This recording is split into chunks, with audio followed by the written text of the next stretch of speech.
Hi everyone. इस video में हम देखेंगे फॉर्म इवेंट्स क्या होते हैं और इवेंट ऑब्जेक्ट क्या होता है। जैसे हमारे पास एक फॉर्म होता है, उसके अंदर इनपुट होता है, एक सबमिट का बटन होता है। तो हम उस फॉर्म को सबमिट करते हैं तो अलग अलग तरह के इवेंट फायर होते हैं। जब इनपुट के अंदर क्लिक करते हैं या टाइप करते हैं कुछ भी, तो इनपुट के अंदर अलग अलग तरह से इवेंट फायर होते हैं। तो वो सारे इवेंट्स देखेंगे। और एक इवेंट ऑब्जेक्ट होता है, जब कोई भी इवेंट फायर होता है तब हमें एक इवेंट ऑब्जेक्ट मिलता है। उसके बारे में हम इन डिटेल इस वीडियो में डिस्कस करेंगे। तो चलो अपने स्क्रीन पे आ जाते हैं। यहाँ पर मैंने एक छोटा सा प्रोजेक्ट क्रिएट कर लिया है और इसमें HTML के अंदर बस इतना ही है और जावास्क्रिप्ट के अंदर कुछ भी नहीं है, खाली है जावा। तो चलो स्टार्ट करते हैं। इसको मैंने ओपन कर लिया है अपने ब्राउजर के अंदर और यहाँ पे मैंने डार्क मोड जानबूझ के यहाँ पे ऑन नहीं किया है, क्योंकि ये जो इनपुट इवेंट है ये उतना सही से दिखता नहीं है। अगर मैं डार्क मोड ऑन कर देता हूँ यहाँ पे तो ये दिख रहा है, लेकिन जैसे अभी फोकस कर रहा हूं मैं तो उसके किनारे का जो आउटलाइन है वो दिख नहीं रहा है कि आउटलाइन हो रहा है। वो कुछ अजीब तरह से लग रहा है, तो मुझे सही नहीं लगा, तो मैंने इसको हटा दिया डार्क मोड को। अभी इसे फोकस कर रहे हैं तो आउटलाइन आ रहा है, तो अभी सही है। तो यहाँ पर मैंने एक इनपुट एलिमेंट रख दिया है। अभी ये फॉर्म इवेंट तो नहीं है। चलो इनपुट इवेंट अभी चल के देखते हैं कैसे होता है। इनपुट के ऊपर क्या क्या इवेंट्स हो सकते हैं और कैसे हम इनपुट के ऊपर इवेंट लगा सकते हैं। तो अगर मैं अपने जावास्क्रिप्ट के अंदर आ जाऊं तो पहले सेलेक्ट करूंगा इनपुट को। Const input is equal to document dot query selector, फिर इनपुट। अभी एक ही इनपुट है, एक ही इनपुट को सेलेक्ट करना है तो ठीक है, लेकिन इस तरह से नहीं होता है। जैसे इनपुट के अंदर हमारी एक आईडी होती है। आईडी में हम मान लो ये यूजर नेम वाला इनपुट है ना। तो ये हम आईडी का यूज करके सेलेक्ट करते हैं और हम इसका नाम दे देंगे यूजर नेम इनपुट और document dot query selector hash input, क्योंकि अभी थोड़ी देर में हम लोग यूजर नेम के बाद ईमेल भी डालेंगे, ईमेल का इनपुट एक बस ऐसे देखने के लिए। तो वो वहां पर होना चाहिए, इसीलिए अभी हम इसको आईडी का यूज करके सेलेक्ट कर रहे हैं। तो ये हमने यूजर इनपुट को सेलेक्ट कर लिया। ये हो गया हमारा यूजर इनपुट। तो अभी तक हमने केवल दो इवेंट पढ़े हैं, एक क्लिक इवेंट और एक डबल क्लिक इवेंट। बस यही दो इवेंट्स पढ़े हैं, लेकिन इनपुट के अंदर और भी ज्यादा इवेंट्स होते हैं। लेकिन उसके पहले मैं आपको सजेस्ट करूंगा, आप वीडियो को पॉज करो और इस इनपुट इवेंट के ऊपर क्लिक इवेंट लगा दो, जो कि हमने ऑलरेडी पढ़ा था। तो एक बार ट्राई करो खुद से, वीडियो को पॉज करो। तो मैं उम्मीद करता हूँ आपने कर लिया होगा। ये मैं लिखता हूँ input event dot add event listener. यहाँ पे मैं लिख देता हूँ क्लिक क्लिक और फिर एक एरो फंक्शन पास कर देते हैं यहाँ पे। और इसके अंदर हम कंसोल लॉग कर देंगे इनपुट क्लिक, बस इतना सा। तो अभी हम इनपुट के ऊपर कहीं भी क्लिक करेंगे, ये देखो इनपुट क्लिक ये हमारा हो रहा है। मैं इसके बॉर्डर पे भी क्लिक कर रहा हूँ तो भी ये हमारा प्रिंट होके आ रहा है। अगर उसके बाहर मैं आके क्लिक करता हूँ तो कुछ नहीं होगा। तो इनपुट के ऊपर हमने क्लिक इवेंट लगा दिया। ऐसे ही हम चाहें तो डबल क्लिक इवेंट भी लगा सकते हैं। इसको मैं डुप्लीकेट कर देता हूँ, दो बार हो गए। DBL ऐसे होता है डबल क्लिक। तो अगर मैं सिंगल क्लिक करता हूं तो इनपुट क्लिक आएगा। यहाँ पे मैं कर देता हूँ double click, input double click. तो जब हम सिंगल एक बार क्लिक करेंगे तो ये वाला फंक्शन कॉल होगा और प्रिंट होगा इनपुट क्लिक। तो ये इनपुट क्लिक प्रिंट हो रहा है। लेकिन अगर मैं डबल क्लिक करता हूं इसको तो देखो, डबल क्लिक करने पे हम लोग दो बार क्लिक कर रहे हैं, एक बार डबल क्लिक हो रहा है। फिर तो ये दो बार हमारा क्लिक प्रिंट हो रहा है और एक बार क्लिक डबल क्लिक प्रिंट हो रहा है। देखो, जब मैं डबल क्लिक करता हूं तो ऐसा नहीं है कि केवल डबल क्लिक इवेंट हो रहा है, यहाँ पे क्लिक इवेंट भी हो रहा है। क्लिक इवेंट दो बार हो रहा है। ये देखो, क्लिक इवेंट दो बार हो रहा है और डबल क्लिक इवेंट एक बार हो रहा है। तो ये तो हमने क्लिक इवेंट लगा दिया, लेकिन इनपुट के ऊपर कोई भी क्लिक इवेंट नहीं लगाता है, आप देखेंगे नहीं, लेकिन हम लगा सकते हैं। क्लिक इवेंट मेनली बटन्स के ऊपर लगता है। बटन या कोई भी सबमिट फॉर्म, कोई भी CTA होता है उसके ऊपर लगता है। जैसे कि हैमबर्गर मेन्यू हो गया, क्लोज ओपन, उस पर क्लिक इवेंट लगता है। इनपुट के ऊपर दूसरा इवेंट लगता है। वो क्या इवेंट होता है अभी हम देखते हैं। तो वो इवेंट क्या होता है, यहाँ पर अगर हम आ जाएं, इन दोनों इवेंट लिसनर को कमेंट कर दें। पहले मैं एक को डुप्लीकेट कर देता हूं नीचे और इन दोनों को कमेंट कर देता हूं। तो इनपुट के ऊपर हम इनपुट इवेंट लगा सकते हैं। इनपुट के ऊपर हम एक इनपुट इवेंट होता है उसको लगा सकते हैं। तो ये तब फायर होता है, ये क्लिक करने पे नहीं फायर होगा। देखो मैं क्लिक कर रहा हूं मैं कहीं भी डबल क्लिक कर रहा हूँ, कुछ भी क्लिक कर रहा हूँ, ये इनपुट इवेंट नहीं फायर होगा। अगर ये अनकमेंटेड होता तो वो सारे इवेंट्स फायर होते। तो ये मैं यहाँ पे क्लिक कर रहा हूँ तो हमारा क्लिक इवेंट फायर हो रहा है, क्लिक इवेंट फायर हो रहा है। अगर मैं डबल क्लिक करता हूँ तो 2 बार क्लिक इवेंट, एक बार डबल क्लिक इवेंट फायर हो रहा है। लेकिन हमारा इनपुट इवेंट कब फायर होगा? जब इसके अंदर हम कुछ टाइप करेंगे। तो ये हमारा इनपुट इवेंट तो फायर हो रहा है, लेकिन इसके अंदर ये प्रिंट होके आ रहा है डबल क्लिक। तो डबल क्लिक इसीलिए आ रहा है क्योंकि ये हमने यहाँ पे डबल क्लिक लिखा है, इनपुट इवेंट फायर्ड। ये हमें यहाँ पे बस चेंज करना है। मुझे लग रहा था कि ये डबल क्लिक इवेंट कैसे हो रहा है, मैं टाइप कर रहा हूँ। तो मैं इसको क्या करता हूँ, अभी मैंने एक बार जैसे ही क्लिक किया इसके अंदर क्लिक इवेंट फायर हो गया है। लेकिन जब मैं टाइप करूंगा तो ये देखो इनपुट इवेंट फायर हो रहा है, इनपुट इवेंट। तो इनपुट इवेंट फायर हो रहा है, अच्छी बात है। लेकिन अगर आप चाहते हैं कि जो ये वैल्यू यहाँ पे आ रही है वो वैल्यू को कैसे एक्सेस करेंगे, तो उस वैल्यू के लिए हमें यहां पर पास करना होगा एक इवेंट ऑब्जेक्ट। यहां पे मैं लिख देता हूं इवेंट, मतलब एक पैरामीटर पास करना होगा जो कि एक ऑब्जेक्ट होता है। अब ये जो फंक्शन है, ये फंक्शन हम तो कॉल कर नहीं रहे, हमने तो बस फंक्शन दे दिया है। किसको? ऐड इवेंट लिसनर को दे दिया है। तो ये function add event listener call करता है बिहाइंड द सीन्स, और उसको कॉल करते टाइम कुछ पास करता है उसके अंदर। तो जब कॉल करते टाइम पास किया जाता है, अगर तुम उसको एक्सेप्ट कर लेते हो तो अच्छी बात है, अगर नहीं एक्सेप्ट करोगे तो स्किप हो जाएगा। तो यहाँ पर हम इवेंट को एक्सेप्ट करते हैं और इसका नाम तुम कुछ भी दे सकते हो, जैसे कि मैं ये दे दिया, ठीक है, मैंने कुछ भी नाम दे दिया है। अब इसको अगर मैं कंसोल लॉक करूंगा और ये क्लिक इवेंट को हटा देते हैं, नहीं तो डिस्ट्रैक्टिंग हो जाएगा। तो मैंने इनपुट इवेंट लगा दिया, अभी क्लिक करने पे कुछ नहीं होगा।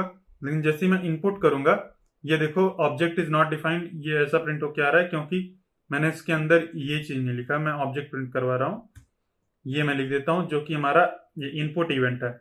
अभी मैंने नाम इसका ऐसे ही मतलब उल्टा सीधा ऐसे लिख दिया ताकि आपको पता रहे कि नाम में कुछ नहीं रखा है, ठीक है। देखो ये इनपुट इवेंट फायर्ड ये हो रहा है और इसके अंदर पूरा में एक इनपुट इवेंट का एक बड़ा सा ऑब्जेक्ट मिल रहा है। तो हम इसका कुछ भी नाम रख सकते हैं क्योंकि ये कॉल करते टाइम जब इस फंक्शन को कॉल किया है इवेंट लिसनर ने, तो कॉल करते टाइम उसने पास किया है। जैसे हम इनपुट इवेंट करते हैं, यानी कि कोई भी बटन दबाते हैं, ये इवेंट लिसनर इस फंक्शन को कॉल करता है और कॉल करते टाइम एक पूरा ऑब्जेक्ट भेजता है इसके पास। तो वही ऑब्जेक्ट को हम किसी भी वेरिएबल में ए नाम से बी नाम से वेरिएबल भी कर सकते हो, लेकिन सबसे अच्छा तरीका होता है ई। ई बहुत ज्यादा कॉमन है, ज्यादातर लोग ई यूज करते हैं, मैं भी ई यूज करता हूँ। और ई ही अभी भी ई ही यूज करते हैं, लेकिन कहीं तुम देखोगे ईवीटी कुछ लोग यूज करेंगे इवेंट का शॉर्ट फॉर्म, और कुछ लोग पूरा का पूरा इवेंट लिख देंगे। लेकिन यहाँ पे कॉमन है ई, सबको अंडरस्टूड होता है कि एक इवेंट लिसनर के अंदर इवेंट ही आएगा। तो ये क्लियर है, इसीलिए हम लोग ई यूज करेंगे, ई नाम से वेरिएबल। तो अभी जैसे ही इनपुट करवाएंगे इसके अंदर, देखो वही सेम ऑब्जेक्ट आ रहा है, नाम चेंज हो गया है, नाम ई हो गया है, तो नाम में कुछ नहीं रखा है। अब इसके अंदर देखोगे तो एक यहाँ पे दिखेगा कई सारी प्रॉपर्टीज होंगी, बहुत सारी प्रॉपर्टीज होती हैं इसके अंदर। इसके अंदर तुम्हें एक दिखेगा टारगेट।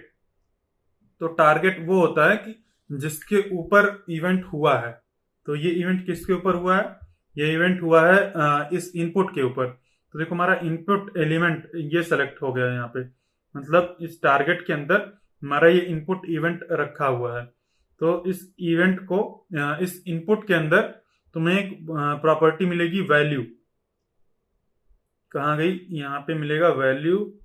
इसको अगर हम और ओपन करें तो यहाँ पर मिलेगा वैल्यू। तो देखो इस वैल्यू के अंदर है ए, तो यानी कि अगर हम यहाँ पे ई डॉट टारगेट डॉट वैल्यू कर दें तो हमें जो इनपुट हो रहा है वो मिल जाएगा, ये तो ए एस यहाँ पे प्रिंट हो गया है।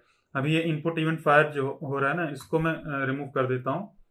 अभी जैसे जैसे हम टाइप करेंगे तो देखो उसकी वैल्यू ये प्रिंट होती जा रही है। मैं जो भी टाइप करता जा रहा हूँ देखो वैल्यू प्रिंट होती जा रही है इस तरह से, एक एक करके। तो इस तरह से हम इनपुट के अंदर जो भी वैल्यू होती है उसको एक्सेस कर सकते हैं। मतलब जो भी हम टाइप कर रहे हैं उसको एक्सेस करके उसका कहीं भी चाहे तो अपडेट कर सकते हैं। जैसे कि मान लो एक पी टैग है, इसके नीचे मैं एक वो दे देता हूं पी टैग अभी इस पी टैग के अंदर कुछ नहीं रखते हैं, एम्प्टी है मान लो, या मैं लिख देता हूं हाय, बस ऐसे ही हाय लिख देते हैं हम। ठीक है, तो ये हाय मैंने लिख दिया यहाँ पे। अभी इसको मैं सेलेक्ट कर लेता हूं, यहाँ पे मैं इधर ही सेलेक्ट कर लेता हूं, paragraph is equal to document dot query selector, और एक ही पी टैग है तो एक ही पी टैग को ऐसे सिलेक्ट कर लेते हैं।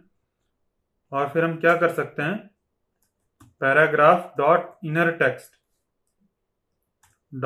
Text is equal to e dot target dot value. तो इससे क्या होगा, हमें e dot target dot value, ये हमें वो वैल्यू देगा जो कि हम इनपुट करवा रहे हैं वहां पे, और वो इसके अंदर रिप्लेस हो जाएगा हमारे पैराग्राफ के अंदर। तो मैं जैसे ही कुछ भी लिखूंगा, ये देखो नीचे रिप्लेस होता जा रहा है। तो हम यहां से इनपुट को उठा रहे हैं और इधर अपडेट कर रहे हैं। तो ऐसे हम इस जो इनपुट के अंदर वैल्यू है उसको यूटिलाइज करके कहीं भी स्टोर कर सकते हैं। मान लो एक वेरिएबल था, कॉन्स्ट नहीं, हमें एक लेट का नाम यूज करके वेरिएबल बनाना पड़ेगा। इनपुट वैल्यू नाम से एक वेरिएबल बना दिया। अब इसके अंदर हम इनपुट वैल्यू के अंदर is equal to e dot target dot value अगर कर देंगे तो हमें इसके अंदर अभी अगर मैं कुछ टाइप करता हूं तो हमें वो वेरिएबल तो दिखता नहीं, वेरिएबल तो मेमोरी के अंदर है। लेकिन अगर हम यहाँ पे लिखेंगे क्या है, क्या नाम दिया था, इनपुट वैल्यू, तो उसके अंदर ये वैल्यू अपडेटेड है। तो इस तरह से हम अपडेट कर सकते हैं किसी भी वेरिएबल को। ठीक है, और इस वैल्यू को यूज करके जो भी हम चाहें वो कर सकते हैं। तो ये हो गया इनपुट इवेंट। अब इस इनपुट इवेंट को मैं कर देता हूं कमेंट, और एक इवेंट होता है चेंज इवेंट। अभी हम देखते हैं क्या होता है। तो कई बार लोगों को कंफ्यूजन होती है कि ये चेंज इवेंट क्या है, ये इनपुट जैसे ही होता है, लेकिन इसमें डिफरेंस होता है। ये तब कॉल होगा जब हम इनपुट में से टाइप करके बाहर निकल जाएंगे। बाहर कैसे निकलते हैं, कहीं भी बाहर क्लिक कर देंगे तो होगा। देखो इसके अंदर मैंने कुछ भी वैल्यू एंटर की, इसे मैंने लिख दिया अनुराग। ठीक है, अब मैं देखो अभी तक ये इनपुट इवेंट नहीं फायर हुआ है, लेकिन जैसे ही मैं इस इनपुट के बाहर कहीं भी क्लिक करूंगा, ये देखो ये प्रिंट हुआ, यानी कि चेंज इवेंट फायर होता है। चेंज इवेंट कब फायर होता है, जब हम इसके अंदर की कोई भी वैल्यू चेंज करके बाहर जाते हैं। देखो अभी मैं इसके अंदर आ गया, अब अंदर आके अगर मैं बाहर जाता हूं तो मैंने कुछ चेंज नहीं किया है। मैं अगर यहाँ पे कुछ भी लिख के अगर मैं फिर से वही कर देता हूं जो पहले था, तो भी मैंने कुछ चेंज नहीं किया है, तो भी वैल्यू सेम है। तो जब इसके अंदर की वैल्यू को मैं चेंज करके बाहर जाता हूं, तो ये बोलता है अरे कहाँ जा रहे हो, मुझे फायर होना है। ठीक है तुमने चेंज किया मेरे अंदर की वैल्यू। तो मैं अगर यहाँ पे इसकी वैल्यू अनुराग सिंह कर देता हूं और फिर बाहर क्लिक करता हूं, तो ये देखो चेंज इवेंट फायर हो गया। तो चेंज इवेंट तब फायर होता है जब हम इनपुट की वैल्यू को चेंज करके बाहर निकलते हैं। बाहर यानी कि कहीं बाहर क्लिक कर देते हैं, तो उसको बोलते हैं ब्लर कर दिया, इनपुट को ब्लर कर दिया। जब क्लिक करते हैं तो बोलते हैं इनपुट फोकस में है। अभी इनपुट हमारे फोकस में है। अभी जैसे मैंने इसको मैं सब पूरा हटा देता हूं, तो तब भी कॉल होगा और यहाँ पे एक एम्प्टी प्रिंट होगा। देखो ये एम्प्टी स्ट्रिंग प्रिंट हो गई और यहाँ से भी गायब होगा क्योंकि एम्प्टी स्ट्रिंग पी टैग के अंदर आ गई है। तो ये मैं बता रहा था कि फोकस और ब्लर इवेंट होते हैं। मतलब अभी जब इसको हमने फोकस किया है तो इसको बोलते हैं, जब इसके अंदर क्लिक कर दिया तो इसको बोलते हैं हमने फोकस कर दिया इनपुट के अंदर। जब बाहर क्लिक कर देते हैं तो ब्लर हो जाता है, इसको बोलते हैं कि हमने ब्लर किया है। तो ये इवेंट भी होता है जावास्क्रिप्ट के अंदर। अगर हम यहाँ पे आए, इनपुट को डुप्लीकेट करके इसको कमेंट कर दें, इस चेंज इवेंट को, और यहाँ पर हम चाहें तो फोकस इवेंट लगा सकते हैं। तो फोकस इवेंट तभी क्लिक होगा, क्लिक नहीं मतलब तभी ट्रिगर होगा या फायर होगा जब हम इसके अंदर फोकस करते हैं। तो ये देखो जैसे ही मैंने फोकस किया, इसके अंदर ये इवेंट कॉल हो गया है। अब जैसे ही इवेंट कॉल हुआ तो इसके अंदर जो इनपुट की वैल्यू थी वो है एम्प्टी स्ट्रिंग जो कि यहाँ पे प्रिंट हो गई है, और यहाँ हाई को उसने रिप्लेस कर दिया है, ये देखो। तो ऐसे ही हो रहा है। हम इस इवेंट ऑब्जेक्ट को भी हम कंसोल लॉग करवा सकते हैं, और इवेंट इवेंट को ही कंसोल लॉग करवाते हैं, वैल्यू को नहीं करवाते हैं अगर। तो ये देखो फोकस इवेंट है ये कौन सा इवेंट है? Focus event. और ये वाला जो इवेंट था वो चेंज इवेंट था। हर एक इवेंट का टाइप होता है अलग अलग। तो इसको अगर हम चेंज करके बाहर, चेंज इवेंट कब फायर होता है? जब टाइप करके बाहर क्लिक करते हैं तब होता है। तो ये यहाँ पे हम इसको इवेंट, बस केवल इवेंट ऑब्जेक्ट को प्रिंट करवाते हैं। तो ये देखो, ये मैंने क्लिक किया तो ये एक इवेंट है और ये चेंज इवेंट है।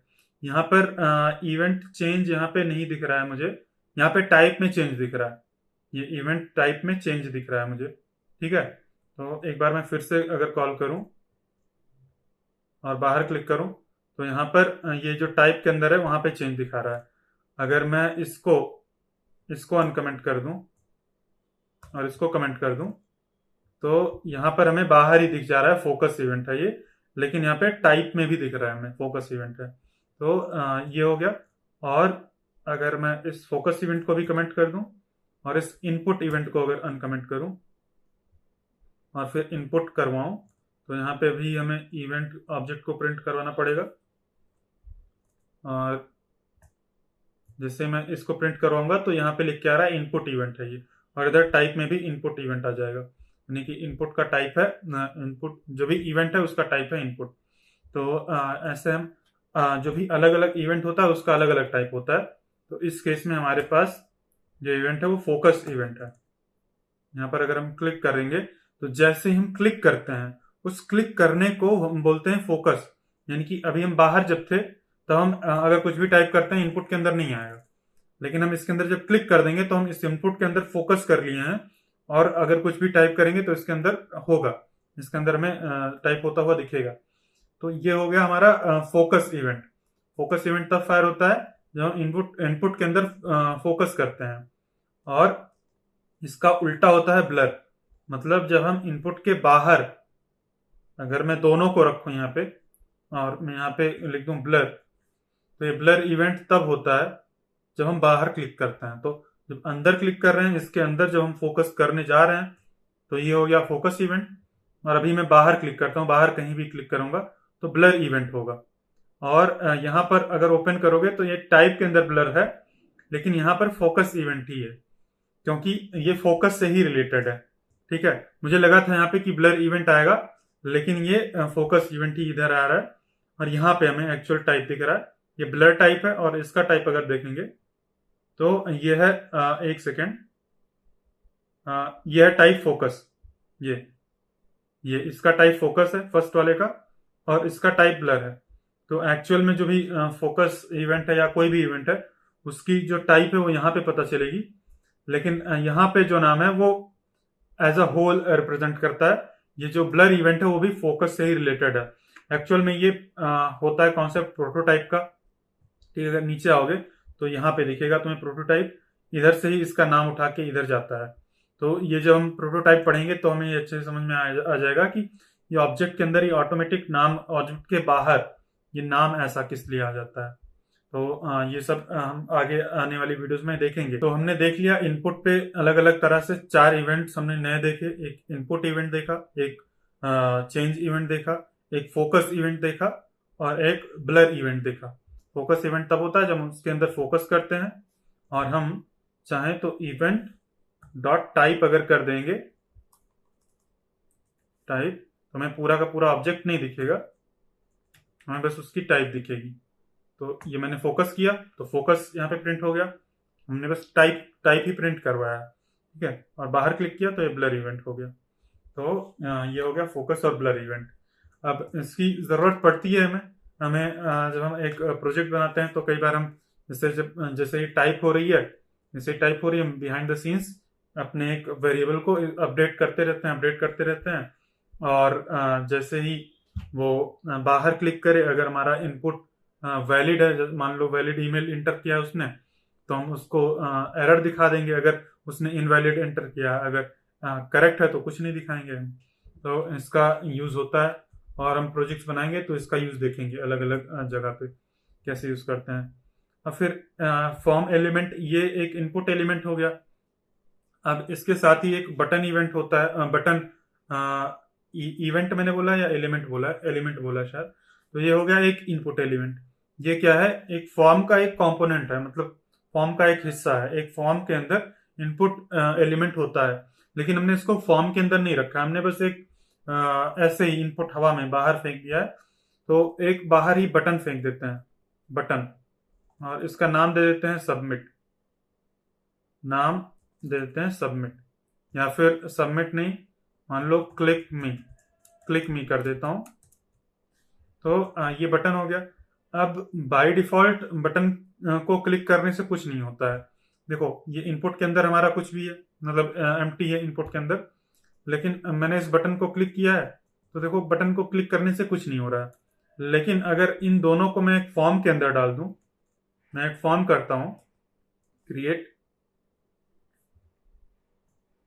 और यहां पर मैं अगर इस बस फॉर्म के अंदर मैंने डाल दिया है, और मैं अगर इसको क्लिक करूं तो बस मैं क्लिक ही कर रहा हूं, और देखो मेरा पेज रिलोड हो रहा है, दिख रहा है, पेज रिलोड होता हुआ दिख रहा है ना। तो पूरा पेज रिलोड हो रहा है, मैं बस क्लिक कर रहा हूं। जब तक ये बाहर था, फॉर्म से बाहर था, मेरा पेज रिलोड नहीं हो रहा था, कुछ भी नहीं हो रहा था। देखो मैं क्लिक करता जा रहा हूं, कुछ नहीं हो रहा है। तो मैं इसको एक बार फॉर्म में करता हूं। ऐसा क्यों होता है, ये फॉर्म के ऊपर मैंने एक वीडियो बनाई है एकदम अच्छे से, HTML की लास्ट वीडियो से पहले ही एक दो वीडियो है। तो लगभग इस कोर्स की 9th या 8th या 9th या 10th वीडियो है, जिसके ऊपर जिसके अंदर मैंने फॉर्म को बहुत ही अच्छे से समझाया है कि फॉर्म कैसे काम करते हैं। अगर वो वीडियो आपने देखा होगा तो यहाँ पे सब कुछ अच्छे से समझ में आ जाएगा। अगर आपने नहीं देखा है तो आप जाके वो वीडियो देख लो। तो मैं यहाँ पे क्लिक करता हूँ, ठीक है। तो अभी ये रिलोड होने लगा, और ये केवल रिलोड नहीं हो रहा है। अगर इस एक्शन के अंदर मैं मान लो डाल देता हूँ /search, ठीक है, तो अभी देखना क्या होगा, ये हम दूसरे यूआरएल पे चले गए हैं। तो जो फॉर्म एलिमेंट होता है उसको समझ लो कि वो है एक एंकर टैग की तरह काम करता है। एंकर टैग क्या करता है, एक दूसरे पेज पे रीडायरेक्ट करता है। तो फॉर्म भी एक दूसरे पेज पे रीडायरेक्ट करता है। उसकी लिंक हमें यहाँ देनी होती है, इधर यूआरएल के अंदर, मतलब यूआरएल नहीं, यहाँ पे एक्शन के अंदर देनी होती है। सर्च मैंने यहाँ पे डाल दिया तो ये जा रहा है, और आप देख रहे होंगे पीछे क्वेश्चन मार्क है। ये क्वेश्चन मार्क क्या है, थोड़ा सा मैं यहाँ पे बता देता हूँ, ठीक है। हालांकि ये सारी चीजें मैंने ऑलरेडी बता रखी हैं HTML वाली वीडियो में। अगर मैं यहाँ पे नेम एट्रीब्यूट दे देता हूँ, नेम, यूजर नेम, ठीक है, तो अभी देखना क्या होगा। मैं इस क्लिक पे क्लिक कर रहा हूँ, और ये जावास्क्रिप्ट का कोई मतलब नहीं। अगर मैं पूरी जावास्क्रिप्ट हटा देता हूँ, मैंने हटा दिया, आप सोच रहे हो सकता है जावास्क्रिप्ट है इसलिए कुछ हो रहा हो, लेकिन जावास्क्रिप्ट से कोई मतलब नहीं है। अगर मैं यहाँ पे क्लिक करता हूं तो देखो user name search question mark फिर is equal to user name is equal to empty हो गया। ये जावास्क्रिप्ट मैंने हटा दिया है, पूरा पूरा यहां से हटा दिया है, ये जावास्क्रिप्ट एम्प्टी है। तो जावास्क्रिप्ट से कुछ नहीं हो रहा है। फॉर्म का डिफॉल्ट बिहेवियर है, वो क्या करता है, इस यूआरएल जो भी है इस यूआरएल पे रिडायरेक्ट करता है, और देखता है तुम्हारे इनपुट के अंदर कोई भी नेम एट्रीब्यूट है, तो जो भी तुम नेम एट्रीब्यूट दोगे वो क्वेश्चन मार्क के आगे लगा देगा, और इज इक्वल टू जो भी तुमने उस इनपुट के अंदर इंटर किया। तो अभी हमने क्या इंटर किया था, कुछ भी नहीं इंटर किया था। अगर मैं यहां पर मैं अपना नाम एंटर कर देता हूं अनुराग, और फिर से क्लिक करता हूं, तो ये यूआरएल को डायनेमिकली क्रिएट कर रहा है। अगर मैं क्लिक करता हूं तो देखो user name is equal to Anurag, Anurag इसने वहां से अपने मन से उठा लिया है। ये सब कुछ ऑटोमेटिक हो रहा है बस केवल फॉर्म टैग लगाने से।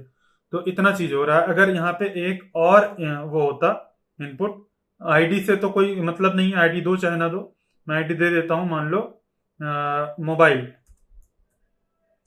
या ईमेल, ईमेल ही दे देते हैं, ईमेल, और नेम को भी ईमेल कर देते हैं। तो अभी देखना मैं क्या करता हूं, यहाँ पे रिलोड करूंगा, दो इनपुट फील्ड्स आ गए हैं, और यहां पर मैं anurag@gmail.com डाल देता हूं, और यहां पर अपना नाम डाल देता हूं। तो जैसे ही क्लिक करूंगा, अभी तक केवल /search आ रहा था, और फिर question mark user name is equal to Anurag आ रहा था। अब देखना क्या आ रहा है, ये देखो, and email is equal to Anurag, फिर ये +40 आपको दिख रहा होगा। +40 बेसिकली @ को चेंज कर देता है, @URL में नहीं आ सकता है। यूआरएल की एक लिमिट होती है, लिमिट नहीं, एक लिमिटेशन होती है। तो यूआरएल को रिप्लेस करके इसने %40 कर दिया है यूआरएल के अंदर से जो था। तो को इसने रिप्लेस कर दिया है।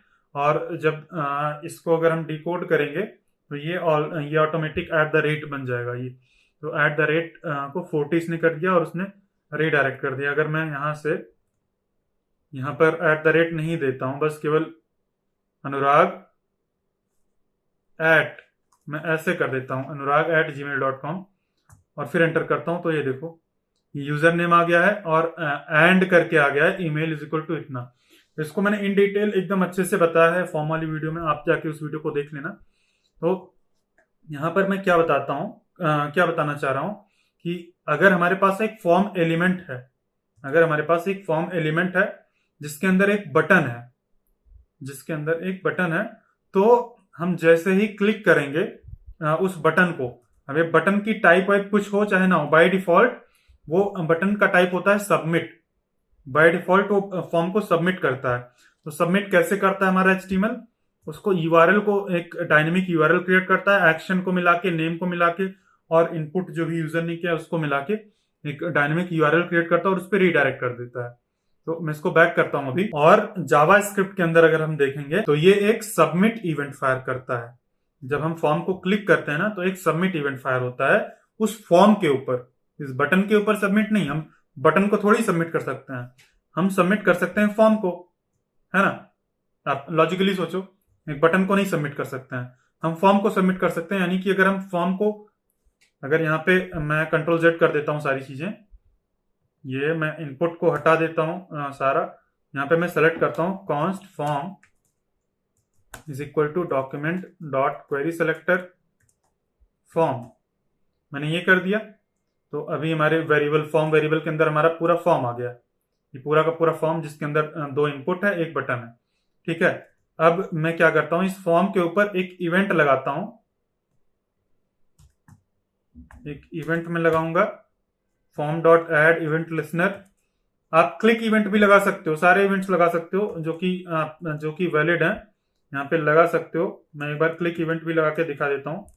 तो इस फॉर्म के ऊपर कहीं भी क्लिक होगा, ये प्रिंट होगा। देखो यहाँ पर अगर हम देखें तो ये पूरा का पूरा फॉर्म है। अगर इसको मैं बैकग्राउंड कलर पिंक दे दूं, ये मैंने पिंक दे दिया, तो अभी इस पिंक वाले एरिया पे कहीं भी क्लिक करेंगे तो ये क्लिक इवेंट होगा। तो ये पॉइंटर इवेंट यहाँ पे हो रहा है, ठीक है। और यहाँ पे अगर टाइप पे आओगे तो क्लिक आ रहा है, तो ये इवेंट हो रहा है, यानी कि क्लिक भी हो सकता है, कोई भी इवेंट हो सकता है। उसके साथ साथ सबमिट इवेंट होता है, ये फॉर्म का खुद का इवेंट है, नया इवेंट है, जो कि हम इस H1 पे नहीं लगा सकते हैं। सबमिट इवेंट, इस बटन पे सबमिट इवेंट नहीं लगा सकते हैं, इनपुट पे सबमिट इवेंट नहीं लगा सकते हैं। ये हमने इनपुट के ऊपर क्लिक किया है, लेकिन इनपुट फॉर्म के अंदर ही है ना, तो ये फॉर्म वाला इवेंट ही, फॉर्म के ऊपर जो हमने क्लिक इवेंट लगाया है वही प्रिंट हो रहा है। अगर हम इस क्लिक के ऊपर क्लिक करेंगे, क्लिक मी बटन है, हम इस बटन को क्लिक कर रहे हैं, अब ये तो रिलोड हो गया, हमें बटन के ऊपर क्लिक करने से रिलोड हो जाता है। तो बटन के ऊपर नहीं, चलो इनपुट के ऊपर ही मैं एक बार फॉर्म को कलर दे देता हूं ताकि हमें कुछ दिखे। स्टाइल बैकग्राउंड कलर = पिंक, ठीक है। तो अभी देखो मैंने ये फॉर्म के ऊपर क्लिक किया है तो ये प्रिंट हो रहा है, यानी कि हमने फॉर्म के ऊपर क्लिक इवेंट लिसनर लगाया है तो ये हो रहा है। लेकिन मैं अगर इनपुट के ऊपर क्लिक करता हूं तो भी वो प्रिंट हो रहा है, क्योंकि फॉर्म के अंदर ही इनपुट है। लेकिन इसको हम देखेंगे, ये हम रोक सकते हैं एक्चुअल में। अगर हम चाहें कि चिल्ड्रन के ऊपर क्लिक हो रहा है तो बाहर न जाए, अगर चिल्ड्रन के ऊपर क्लिक कर रहे हैं तो चिल्ड्रन के ऊपर रहे, पेरेंट के ऊपर क्लिक ना हो। तो ये हम नेक्स्ट वीडियो में देखेंगे कि कैसे हम इसको रोक सकते हैं। एक्चुअल में होता है बबलिंग और कैप्चरिंग, तो उसको जब हम पढ़ेंगे तो हमें ये समझ में आएगा कि कैसे हम यहीं पे रोक सकते हैं। अगर हम इनपुट पे क्लिक कर रहे हैं यानी कि चिल्ड्रन पे क्लिक कर रहे हैं तो हमारे पेरेंट तक कोई इवेंट ना जाए, मतलब अंदर ही रुक जाए, तो उसको भी हम रोकना सीखेंगे। लेकिन अभी हम यहाँ पे देख रहे हैं इनपुट, ये क्लिक इवेंट फॉर्म के ऊपर हो रहा है। हमें फॉर्म पे क्लिक करवाने से क्या मतलब, हमें क्लिक करवाना है किसी बटन पे, किसी CTA पे क्लिक करवाना है, तो फॉर्म पे हमें क्लिक नहीं करवाना है। फॉर्म पे एक इवेंट होता है सबमिट इवेंट। अगर हम सबमिट इवेंट करेंगे तो क्लिक करने पे कुछ नहीं होगा, मैं क्लिक कर रहा हूं कुछ नहीं हो रहा क्योंकि हमने सबमिट इवेंट लगाया है। तो सबमिट इवेंट कब फायर होगा, कब कॉल होगा? ये सबमिट इवेंट तब कॉल होता है जब हम सबमिट करते हैं, और सबमिट कैसे करते हैं, इस बटन को क्लिक करके सबमिट करते हैं। और भी तरीके होते हैं सबमिट करने के, अभी मैं दिखाता हूं। अगर बटन नहीं है तब भी हम सबमिट कर सकते हैं, लेकिन अभी सबसे इजी तरीका इस बटन को अगर क्लिक करेंगे जो कि फॉर्म के अंदर है। अगर ये बटन फॉर्म के बाहर होती तो कुछ नहीं होता। अभी वो भी मैं करके दिखा देता हूं। मैं जैसे ही इसको क्लिक करूंगा ये सबमिट इवेंट फायर होगा, लेकिन क्या होता है हमारा पेज रिलोड हो जाएगा और फिर जो भी कंसोल के अंदर प्रिंट होगा वो भी गायब हो जाएगा। देखो, हो सकता है तुम्हें दिखे या दिखे भी ना, पेज पूरा रिलोड हो जाएगा। देखो, बहुत ही फ्रैक्शन ऑफ सेकेंड के लिए ये प्रिंट हुआ था, मुझे दिखा है। ठीक है, मुझे यहाँ पे दिखा है वो पूरा का पूरा ये जो इवेंट ऑब्जेक्ट है ये मुझे दिख रहा है। और ये पेज रिलोड हो जाता है फिर, तो जाहिर सी बात है जैसे ही पेज रिलोड होगा दूसरे पेज पे चला जाएगा और हमारा ये कंसोल क्लियर हो जाएगा। तो मैं देखो ये क्लिक कर रहा हूँ, देखो रिलोड होके यहाँ पे आ रहा है ना। देखो ये यहाँ पे एक ऑब्जेक्ट टाइप में प्रिंट होके आता है। तो अब क्या करें, ये तो बड़ी दिक्कत है, हमें रिलोड नहीं करवाना है। अगर हम चाहते हैं कि ये रुक जाए, हम देख सकें जो भी हमारा ऑब्जेक्ट प्रिंट हो रहा है, तो यहाँ पर देखते हैं कोई सेटिंग है। यहाँ पे प्रिजर्व लॉक का ऑप्शन होता है, हाँ ये सही है। अगर ये देखो दो सेटिंग का ऑप्शन है, तो हमें ये दूसरे वाले को सिलेक्ट करना है, ऊपर वाले को नहीं, नीचे वाले को। इसको अगर क्लिक करोगे यहाँ पे प्रिजर्व लॉक का ऑप्शन है। तो प्रिजर्व लॉक से क्या होता है, तुम पेज को रिलोड कर दोगे तभी ये तुम्हारा कंसोल लॉक क्लियर नहीं होगा। देखो मैं तुम्हें एक एग्जांपल दिखाता हूँ। कंसोल के अंदर जो भी है वो क्लियर नहीं होगा। अगर मैं लिखता हूँ अलर्ट या कुछ भी लिख के यहाँ पे प्रिंट करवा दिया, मैं पेज को रिलोड करता हूँ, तो पेज मैंने रिलोड कर दिया, लेकिन वो जो प्रिंट था वही का वही है ना। अगर मैं 7+8 कर देता हूँ, ये 15 है। अगर मैं रिलोड करता हूँ, कंट्रोल आर में दबा रहा हूँ, तो ये देखो ये हमारा जो पुराना प्रिंट हुआ था वो नहीं हुआ है, मतलब वो गायब नहीं हुआ है। जबकि यहाँ पे नया एक आ गया है, नेविगेटेड टू ऐसे करके आ गया है। ये प्रिजर्व लॉक किया है शायद इसीलिए आ रहा है ऐसे। तो हमारा पुराना लॉक प्रिंट डिलीट नहीं होता, यानी कि अगर हम दूसरे पेज पे भी चले जाते हैं, अगर मैं स्लैश करके कहीं और भी चला जाता हूँ, अगर मैं कहीं और चला जाता हूँ तो भी नहीं प्रिंट ये मतलब डिलीट हो रहा है। मैं कहीं भी जा रहा हूँ, हमारा जो प्रिंट था ये कहीं नहीं डिलीट होता है, मतलब डिलीट नहीं होता जब तक कि हम खुद से नहीं क्लियर करते हैं। तो सही है, ये अच्छा है। अभी मैं जैसे ही क्लिक करूंगा सबमिट वाला ऑब्जेक्ट प्रिंट होगा, वो सबमिट इवेंट पूरा आएगा और ये हमारा पूरा ऑब्जेक्ट यहाँ पे प्रिंट हो जाएगा और डिलीट भी नहीं होगा। तो ये देखो हम दूसरे पेज पे चले गए हैं और जो उस पेज पे प्रिंट हुआ था वो यहाँ पे अभी दिख रहा है हमें, ये पूरा का पूरा सबमिट इवेंट। और ये हम इसको खोल नहीं पा रहे हैं, शायद इसीलिए क्योंकि ये हमारी मेमोरी से भी डिलीट हो चुका है। जब दूसरे पेज पे आ जाते हैं ना तो वो डिलीट हो जाता है मेमोरी में। जब दूसरे पेज पे आ जाते हैं तो उस मेमोरी से हमारे डिलीट हो चुका है, तो अब हम इसको खोल रहे हैं तो खोल नहीं पा रहे हैं। तो ये तो बड़ी दिक्कत हो गई, अब क्या करें, इसको खोल भी नहीं पा रहे हैं। मैंने सोचा था खोल के देख लेंगे, फिर मुझे याद आया अभी कि ये डिलीट हो गया है। हम अगर पेज को रिलोड कर देते हैं तो उसका कंसोल पहले अभी तक क्लियर होता था, तो कंसोल तो किसी तरह से हमने बचा लिया, लेकिन मेमोरी को कैसे बचाएंगे। तो मेमोरी तो नहीं बचती है, मेमोरी तो जाएगी। मेमोरी को प्रिजर्व मेमोरी का ऐसा कोई ऑप्शन नहीं होता है।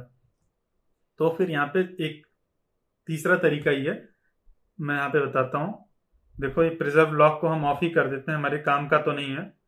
हमें वो दिख गया है लेकिन ऑब्जेक्ट हमें दिख गया है। अगर नहीं दिखा आपको तो मैं एक बार फिर से दिखा देता हूँ। देखो मैं क्लिक करता हूँ तो ये सबमिट इवेंट प्रिंट हुआ है। बस दिक्कत यही है कि हम इसको ओपन नहीं कर पा रहे हैं, क्योंकि ये उस पेज पे प्रिंट हुआ था, हम दूसरे पेज पे आ गए, पेज रिलोड हो गया, सारा मेमोरी क्लीन हो गया, तो मेमोरी से हमारे ये ऑब्जेक्ट जा चुका है। ये दिक्कत है, तो इस प्रिजर्व लॉक को ऑफ कर देते हैं। और एक तीसरा तरीका है कि हम अभी इस पेज पे हैं, तो ये जो इवेंट ऑब्जेक्ट है ना, इस पे एक प्रिवेंट डिफॉल्ट करके मेथड होता है। अगर उसको कॉल कर देंगे तो फॉर्म का डिफॉल्ट बिहेवियर, मेरे यहाँ पे प्रिवेंट डिफॉल्ट एक मेथड है, इसको कॉल कर दोगे तो जो फॉर्म का डिफॉल्ट बिहेवियर है वो रुक जाएगा, यानी कि वो सबमिट नहीं करेगा। वो फॉर्म इवेंट फायर होगा, मतलब सबमिट इवेंट फायर होगा, लेकिन वो सबमिट नहीं होगा, यानी कि हमारा पेज रिलोड नहीं होगा। मैं इसको क्लिक करता हूं, देखो हमारा पेज रिलोड ही नहीं हुआ। मैंने ये क्लिक किया है, हमारे पास सबमिट इवेंट यहाँ पे प्रिंट होके आ गया है और हमारा पेज रिलोड ही नहीं हुआ है। यहाँ पे अगर टाइप देखोगे तो सबमिट दिखा रहा है और इसके अंदर मतलब ये टारगेट है, टारगेट यानी कि किस किस चीज के ऊपर वो इवेंट हुआ है, वो इवेंट मतलब फॉर्म के ऊपर हुआ है कि और कहाँ हुआ है, तो फॉर्म के ऊपर ही होगा बेसिकली, क्योंकि हमने फॉर्म के ऊपर ही इवेंट लगाया है। लेकिन ये इवेंट और भी कहीं हो सकता है, फॉर्म के केस में, ये सबमिट के केस में तो फॉर्म के ऊपर ही होगा, लेकिन क्लिक इवेंट कहीं भी हो सकता है, तो वो भी उसको देख लेंगे ये और कहाँ हो सकता है। ये टारगेट के अंदर फॉर्म हो गया हमारा, और भी इसके अंदर कई सारी इंफॉर्मेशन होती है। अब कई सारी इंफॉर्मेशन यानी कि फॉर्म से रिलेटेड डेटा होता है जो भी हमने इनपुट किया है। तो पहले तो इसके अंदर सारे एलिमेंट्स आ जाएंगे। ये क्या चीजें हैं, फॉर्म पूरा आ जाएगा, एक फॉर्म आ जाएगा, और फॉर्म के अंदर ये पूरा जो भी है इनपुट ये सब कुछ आ जाएगा। तो यहाँ से उसकी वैल्यू को हम एक्सेस कर सकते हैं। और एक और चीज होता है जो कि हमें डायरेक्टली नहीं मिलता है, यहाँ पर अगर आएंगे तो फॉर्म डेटा करके एक चीज होता है। ठीक है, आगे जब हम आगे जब हम और भी प्रोजेक्ट्स बनाएंगे तब हम देखेंगे यहाँ पे एक फॉर्म डेटा करके होता है। उसके अंदर फॉर्म का सारा डेटा होता है, लेकिन हमें वो सीधा दिखता नहीं है, ऐसे ही ऑब्जेक्ट के फॉर्म में नहीं दिखता है। उसके ऊपर हमें और भी चीजें करनी होती हैं, उसके अंदर से एक एक वैल्यू निकालनी होती है, वो हिडन होता है, तब हमें उसका डेटा दिखता है। तो जैसे हमने यूआरएल के अंदर हमें ये यूआरएल के अंदर डेटा मिलता है, वैसे ही उस ऑब्जेक्ट के अंदर मिल जाएगा।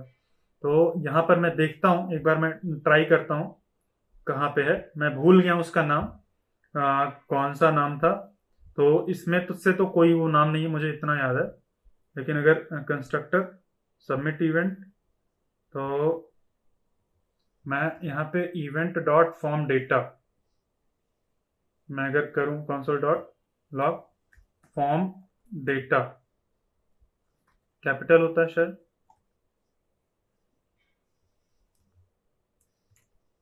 मैं अगर देखूं तो ये शायद अनडिफाइंड आएगा। मैं यहाँ पे देखता हूँ फॉर्म डेटा MDN, ये हो गया फॉर्म डेटा। फॉर्म डेटा ही नाम है उसका, कंस्ट्रक्टर मेथड है, ये किस पे होगा, हाँ ये क्या है, ये इसके अंदर नहीं होता है। ये फॉर्म डेटा जो है कंस्ट्रक्टर मेथड है एक। अब यहाँ पे हमने कंस्ट्रक्टर मेथड ये सब कुछ नहीं पढ़ा है, तो इसीलिए यहाँ पे हमें दिक्कत होगी, इसीलिए मैं बोल रहा था बाद में हम लोग पढ़ेंगे। लेकिन एक अगर हम इस अपने कंसोल के अंदर आए और यहाँ पे लिखें फॉर्म डेटा, तो एक ग्लोबल मेथड होता है, ये फॉर्म के अंदर नहीं होता है, ग्लोबल मेथड होता है। और इसको हम कॉल कर सकते हैं न्यू के साथ। अभी न्यू ये सब कुछ हमने नहीं पढ़ा है, ठीक है। और इसके अंदर हम पास कर सकते हैं अपना फॉर्म, जो हमारा फॉर्म है उसको पास करेंगे, तो हमें ये ऑब्जेक्ट देगा। और वो ऑब्जेक्ट देखने में हमें लग रहा है एम्प्टी, लेकिन ये एम्प्टी नहीं है एक्चुअल में, इसके अंदर बहुत सारी चीजें हैं। चलो हम देखते हैं, डॉट वैल्यूज यहाँ पे कुछ मुझे दिखा है, और मैं इसको करके अगर एंटर करता हूँ तो ये देखो इटरेटर हमें ये मिल गया है। तो ये भी एम्प्टी लग रहा है अभी कि इसके अंदर कुछ भी नहीं है, लेकिन ये जो इटरेटर है इसके अंदर बहुत सारी वैल्यूज हैं। इसके अंदर हम एक एक करके वैल्यू हम निकाल सकते हैं। कैसे निकाल सकते हैं, यहाँ पे MDN के अंदर दिखा है, मतलब दिखा नहीं लिखा है। यहाँ पर अगर हम आएंगे तो इसको ये फॉर्म डेटा हो गया, और इसके ऊपर सीधा एंट्रीज, फॉर्म डेटा के ऊपर सीधा एंट्रीज करके हम निकाल सकते हैं, या इटरेटर के अंदर से भी निकाल सकते हैं। तो मैं यहाँ पे क्या करता हूँ, न्यू फॉर्म डेटा, मैं कर देता हूँ माई फॉर्म डेटा। ठीक है, ये चीज जो भी मैं कर रहा हूँ ये हो सकता है आपको ना समझ में आए, कोई बात नहीं, अभी स्किप कर देना, क्योंकि हमने ये सारी चीजें पढ़ी नहीं है। ठीक है, तो मैं यहाँ पे न्यू फॉर्म डेटा के अंदर मैं पास कर दूंगा अपना event dot target. Event dot target क्या है, हमारा फॉर्म ही है, हम चाहें तो सीधा फॉर्म भी पास कर सकते हैं। मैंने फॉर्म ही पास कर दिया इस केस में। मैं एक बार कंसोल लॉग करता हूँ माई फॉर्म डेटा,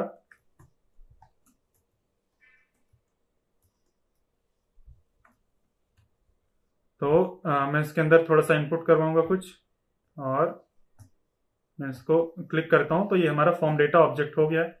अब इसके ऊपर हम इटरेट कर सकते हैं, कैसे, इस तरह से कुछ फॉर लूप का यूज करके इटरेट कर सकते हैं। अगर हम ये करेंगे, अब ये एंट्रीज क्या है, तो ये भी शायद मैंने बताया है, मुझे याद नहीं है। एक ऑब्जेक्ट के ऊपर हम एंट्रीज करके, ऑब्जेक्ट वाली वीडियो में मैंने बताया है, तो उसकी सारी कीज हमें दे देता है। जैसे अगर कोई भी ऑब्जेक्ट है ना, तो उसकी कीज हमें मिल जाएंगी।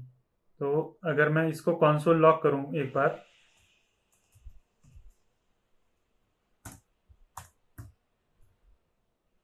और मैं इसके अंदर कुछ भी इनपुट करके मैं ये करता हूं, तो ये एंट्रीज जो है ये 45 नंबर से आ रहा है, और ये है एक इटरेटर।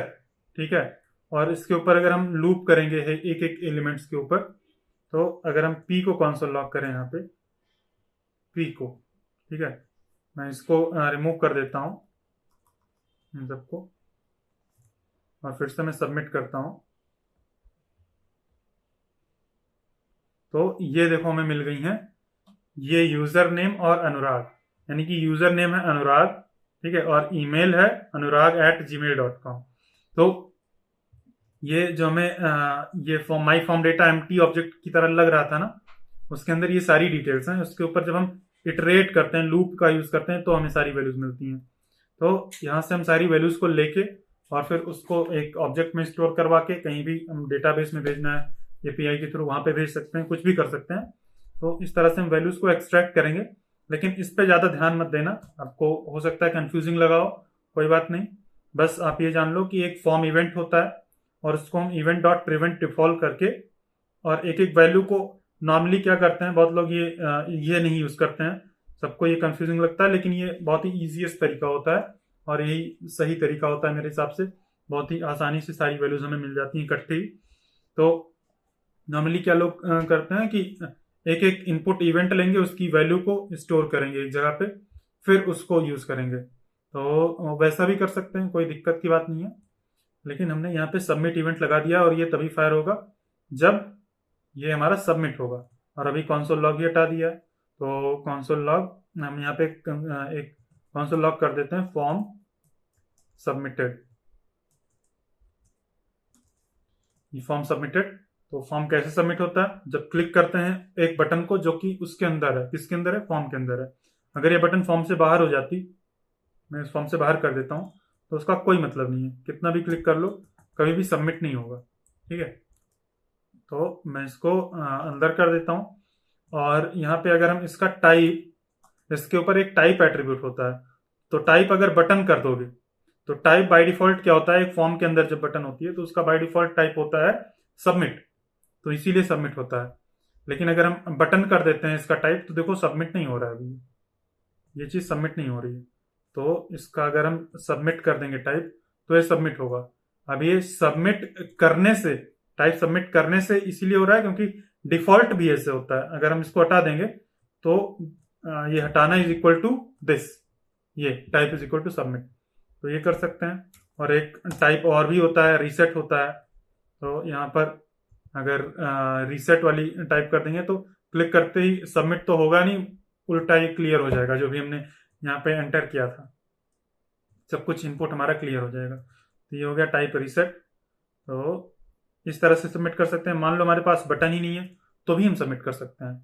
कैसे, तो वो एक इनपुट के अंदर हमने एंटर किया, और फिर आप अगर मतलब एंटर मतलब टाइप किया, हमने ये इनपुट के अंदर अनुराग सिंह टाइप कर दिया, मैंने लिख दिया अनुराग और सिंह। फिर से अगर मैं एंटर प्रेस करता हूँ, एंटर, तो देखो क्या होता है, मैंने एंटर प्रेस किया तो कुछ नहीं हुआ, यहाँ पे कुछ नहीं हुआ। ठीक है, लेकिन मैं अगर नए नए यानी कि दूसरे, जो कि लास्ट वाला हमारा इनपुट इनपुट एलिमेंट है, यहाँ पर अगर मैं आ जाता हूँ, और यहाँ पर मैं टाइप करके जो भी मेरा ईमेल है, और एंटर अगर प्रेस करता हूँ, तो भी सबमिट नहीं हुआ। इसको सबमिट होना चाहिए। ठीक है, मैं देखता हूँ, अगर मैं इसके अंदर बटन को रख देता हूँ, फिर मैं देखता हूँ, और हाँ, सबमिट होने के लिए बटन होना जरूरी है शायद, मुझे नहीं पता था, मुझे लगता था कि इनपुट इनपुट रहेगा तो भी सबमिट हो जाएगा। मेरी गलती है, आई एम सॉरी। मुझे लग रहा था कि बिना इनपुट बिना बटन के भी सबमिट हो जाएगा। तो बटन होनी चाहिए यहाँ पे, और मैं बटन को अगर हटा दूं, तो ये सबमिट नहीं होगा। मैं हटा देता हूँ और एंटर करता हूँ, तो ये देखो सबमिट नहीं हो रहा है। ये तो नया चीज पता चल गया मुझे, बहुत अच्छी बात है। मुझे लग रहा था बिना इनपुट के भी सबमिट हो जाएगा, बिना बटन के भी सबमिट हो जाएगा। बेसिकली मैंने क्या देखा था कि बिना बटन को क्लिक किए हम सबमिट कर सकते हैं। जैसे कि हमने इसके अंदर टाइप किया, मैंने लिखा COM, मेरा ईमेल कंप्लीट हो गया। अब मैं अगर एंटर प्रेस करता हूँ, मैं बटन को जाके नहीं प्रेस कर रहा हूँ, मैं इधर ही एंटर प्रेस करता हूँ तो सबमिट हो जाता है। तो मुझे इसीलिए लग रहा था कि बटन हो चाहे ना, हम एंटर प्रेस करेंगे सबमिट हो जाएगा, लेकिन ऐसा नहीं है, बटन होनी चाहिए तभी सबमिट होता, जो कि मुझे अभी पता चला है। तो ऐसे ही जब आप लोग भी कुछ ट्राई करेंगे खुद से चीज़ों को टेस्ट करेंगे, खुद से कंसोल में चीज़ें देखेंगे, तो आपको नई नई चीज़ें पता चलेंगी जो कि पढ़ाया भी नहीं जाता है कहीं। तो इस तरह से मुझे भी इसी तरह से बहुत सारी चीज़ें सीखने को मिली हैं, बहुत सारी चीज़ें नहीं सीखने को मिलती हैं ऐसे ही। तो ये हो गया। हाँ, अब इसके ऊपर हमने सबमिट इवेंट पढ़ लिया है। तो बेसिकली हमने लगभग सारी चीज़ें देख ली हैं, इनपुट जो कि फॉर्म से रिलेटेड है, फॉर्म इवेंट, और हमने इवेंट ऑब्जेक्ट भी देख लिया। अभी हम ये देख लेते हैं, एक क्लिक इवेंट फिर से देख लेते हैं यहाँ पे। जैसे कि हमारा ये फॉर्म है, ठीक है, ये हमारा फॉर्म है, फॉर्म के ऊपर हमने क्लिक इवेंट भी लगाया था। ये अगर मैं इसको क्लिक कर देता हूँ, क्लिक इवेंट और फॉर्म क्लिक, इसको कर देता हूँ क्लिक, तो अभी ये सबमिट करने पे हमारा पेज रिलोड हो जाएगा, ठीक है। ये एक सेकेंड, हाँ, सबमिट करने पे ये देखो इवेंट डॉट प्रिवेंट डिफॉल्ट कर दिया, तो इसीलिए ये मतलब अभी भी ये प्रिवेंट डिफॉल्ट कर रहा है। इसको मैं अगर अनकमेंट कर दूं तो ये रिलोड हो जाएगा। तो यानी कि फॉर्म का जो भी डिफॉल्ट बिहेवियर है उसको हम प्रिवेंट कर रहे हैं, तो उसको प्रिवेंट करने देते हैं। और यहाँ पर मैं एक चीज आपको दिखाना चाहता हूँ, मैं इसलिए यहाँ पे दिखाना चाह रहा हूँ। इवेंट अगर हम करते हैं, इवेंट डॉट टारगेट, ये हमने देखा है क्या होता है। इवेंट डॉट टारगेट वो एलिमेंट होता है जिसपे, इवेंट डॉट टारगेट क्या होता है, वो एलिमेंट जिसपे इवेंट अकर हुआ हो। तो अभी इवेंट किस पे हुआ है, फॉर्म के ऊपर, है ना, फॉर्म के ऊपर हुआ है। और यहाँ से मैं ये फॉर्म क्लिक, इसको हटा देता हूँ, मैं इसको मैं कमेंट कर देता हूँ। तो देखो हमने फॉर्म के ऊपर क्लिक किया तो फॉर्म प्रिंट हो गया, लेकिन अगर इनपुट के ऊपर आप क्लिक करोगे तो ये देखो इनपुट प्रिंट हो रहा है, क्योंकि ये जो हमारा इनपुट ट्रिगर जहां से हुआ है वो इनपुट वो वहां से ट्रिगर हुआ है इनपुट पे क्लिक करने पे। अगर हम बटन पे क्लिक करेंगे तो बटन आ गया है, यानी कि जो इवेंट डॉट टारगेट है वो चेंज हो सकता है। इवेंट डॉट टारगेट चेंज होता रहता है बेस्ड ऑन किसके ऊपर क्लिक किया गया है, किसके ऊपर से वो इवेंट फायर हुआ है, कौन सा एलिमेंट था वो रीजन जिसकी वजह से फायर हुआ है। तो यहाँ पे जब हम फॉर्म के ऊपर क्लिक करते हैं तब तो ये फॉर्म के ऊपर हो रहा है, लेकिन हम इनपुट के ऊपर जब क्लिक कर रहे हैं तो ये इनपुट के ऊपर क्लिक करने से फॉर्म के ऊपर इवेंट फायर हुआ है, ठीक है। तो इवेंट तो फायर हुआ है फॉर्म के ऊपर ही, लेकिन इवेंट डॉट टारगेट जो है वो इनपुट हो गया है, क्योंकि हमने स्टार्ट किया था इनपुट के ऊपर से। इनपुट के ऊपर हमने क्लिक किया तो इनपुट यहाँ पे इवेंट डॉट टारगेट हो जाता है। अगर आप चाहते हैं कि जिसके ऊपर इवेंट लगा है वही प्रिंट हो, पूरे टाइम वही प्रिंट हो, तो इवेंट डॉट करेंट टारगेट होता है। यहाँ पे इवेंट डॉट करेंट टारगेट एक प्रॉपर्टी होती है। तो आप कहीं भी क्लिक करेंगे, इवेंट डॉट टारगेट जो है वो तो चेंज होता रहेगा।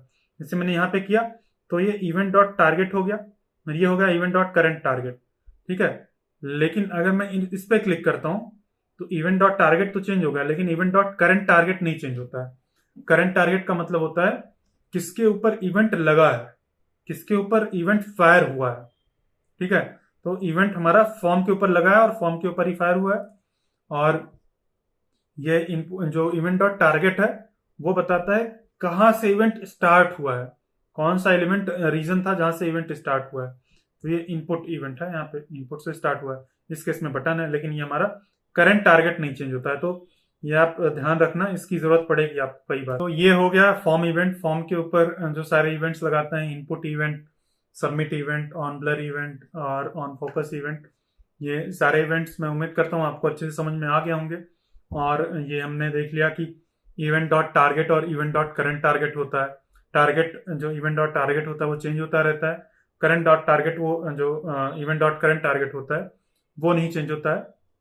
तो अगर हमें उसको जरूरत पड़ेगी तो उसको भी यूज करेंगे, कई बार जरूरत पड़ती है। तो मैं उम्मीद करता हूँ आपको इस वीडियो में सब कुछ जो भी मैंने समझाया अच्छे से समझ में आ गया होगा। अगर आपका कोई भी क्वेश्चन या कोई भी डाउट है तो कमेंट सेक्शन में पूछ लेना। और अगर आपके प्रोग्राम में कोई भी एरर आ रही है जो कि आप खुद से नहीं सॉल्व कर पा रहे हैं तो डिस्क्रिप्शन में टेलीग्राम ग्रुप का लिंक मिल जाएगा आपको। आप उस ग्रुप में जाके अपनी एरर को एरर का स्क्रीनशॉट, एरर का मैसेज जो भी है वो भेज सकते हैं, अपना पूरा कोड भेज सकते हैं। तो और अपना जो भी एरर है, जो भी प्रॉब्लम है, वहाँ पे पूछ सकते हैं। तो मैं उसको सॉल्व करने की कोशिश करूंगा, और मेरे अलावा भी कई लोग हैं, वो लोग भी सॉल्व करने की कोशिश करेंगे। तो मैं उम्मीद करता हूँ आपको ये वीडियो अच्छी लगी होगी। मिलते हैं नेक्स्ट वीडियो में, तब तक के लिए बाय बाय।